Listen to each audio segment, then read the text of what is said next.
বাড়িতেও গিয়ে অনেকে বলতো যে পপি এরকম কাজ করতেছে, বিভিন্ন জায়গায় মার্কেটিং এর জন্য আমি যে যাই সেই কথাগুলো বলতো। সো এগুলো আমার আব্বা আমার উপর দিয়ে খুব প্রেশার গেছে। আসলে শুরু থেকে আমাকে কিন্তু আব্বা প্রেশার করে দিত না, দেখা যায় আমার ভাই বোন আমার মা বেশি প্রেশার দিত।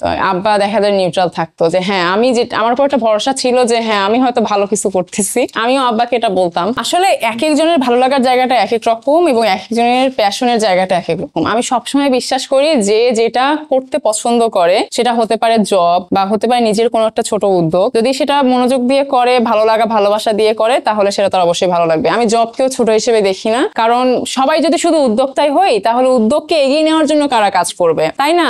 ধরেন উদ্যোক্তা হচ্ছে আমি জাস্ট একটা শুরু করছি এবং সবাই মিলে সেটাকে এগিয়ে নেওয়া, আমি সেটা বিশ্বাস করি।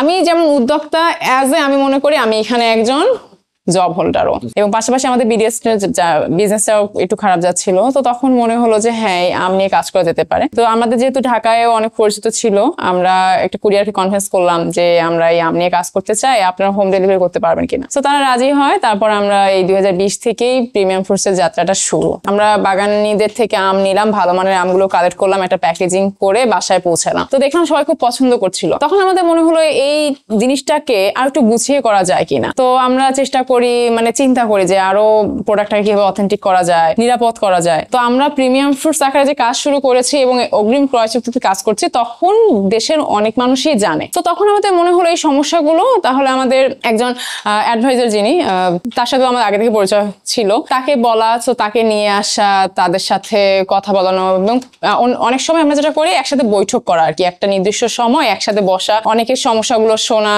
একজনের সমস্যা হয়তো আরেকজনের সমাধান থাকতে পারে তার কাছে। তো এভাবেই আসলে এগুলো সমাধান করা। হ্যাঁ, এটা এই ধরনের প্রবলেম শুরু থেকেই ছিল। আসলে আমাদের উত্তরবঙ্গে ধরেন উদ্যোক্তা হওয়ার বিষয়টা ছেলেদের ক্ষেত্রেই নরমালি নিতে চায় না। সেখানে একজন মেয়ে হিসেবে আমি এই জায়গায় যাত্রা শুরু করেছি, এটা সহজে কেউ সহজভাবে নেবে না। আমার আশপাশের মানুষজন নেয়নি, পরিবার থেকেও নেয়নি, অনেক মানে প্রেশারের মধ্যে দিয়ে যেতে হয়েছে। কিরকম ধরেন অনেকে বিভিন্ন ধরনের নেগেটিভ কথাবার্তা বলতো। তো আমি একটা ইউনিভার্সিটি স্টুডেন্ট, ভালো সাবজেক্টে পড়াশোনা করছি, তো সেইখান থেকে আমি বিসিএস বলেন বা সচরাচর সবাই যেটা চিন্তা করে সেই চিন্তা না করে একটা উদ্যোগ নিয়ে কাজ করছি, হ্যাঁ এটার পিছনে দৌড়ে বেড়াচ্ছি। সো এটা নিয়ে অনেকে অনেক কথা বলতো যে মা তুমি এটা কেন করতেছো, স্যার ম্যামরা অনেক সাপোর্ট দিয়েছে, অনেকে আরো বলতো কেন করতেছো, পরিবার থেকে তো অনেক চাপ ছিলই। আমার এমনও হয়েছিল যে আমার যখন ইউনিভার্সিটি চলাকালীন অবস্থায় আমরা আমাদের উদ্যোগ নিয়ে কাজ শুরু করি, আমার ফ্যামিলি থেকে প্রেশার আসা, পড়াশোনা মানে বাদ দিয়ে দেওয়ার অবস্থা এরকম হয়েছিল।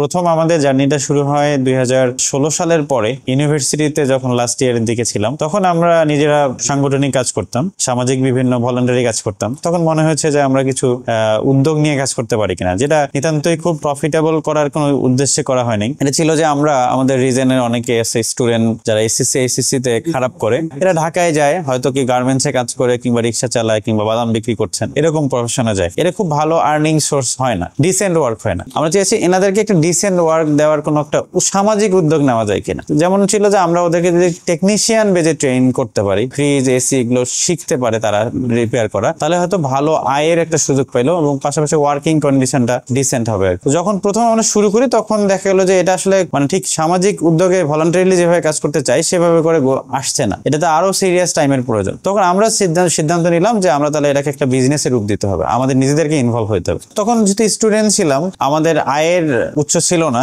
আমরা এটা কিভাবে করব তখন আমরা সময় কমিট করতে পারছিলাম না, যেহেতু আমাদের পড়াশোনার ব্যাপার ছিল। তো আমরা পরের দিকে চিন্তা করলাম যে আমাদের টিউশনের যে অর্থ আছে সেটা দিয়ে আমরা একটা অফিসিয়ালি যাই, আমরা যেমন টিউশন করতাম সেটা থেকে একটা আয় পাইতাম, সেটা দিয়ে আমরা হয়তো নিজেরা পড়াশোনার খরচটা ব্যয় করতাম। আমরা মূলত 4 জন বন্ধু মিলে স্টার্ট করেছিলাম। তো পরে দেখা যায় যে এটা করতে গিয়ে আমরা দেখালো যে আর টিউশনের জন্য সময় যেতে লাগে, পড়াশোনার সময় লাগে, আর সময় করে উঠতে পারছিলাম। তো আমরা টিউশন গুলো বাদ দিয়ে আমরা এটাকেই আয়ের একটা জায়গা দেখি যে আমরা তাদেরকে দিয়ে বাসায় পাঠাবো, ওরা কাজ করবে, এখানে একটা কমিশন থাকবে, সেটা প্রতিষ্ঠান হিসেবে আমাদের টিমের আয়ের একটা অংশ হবে।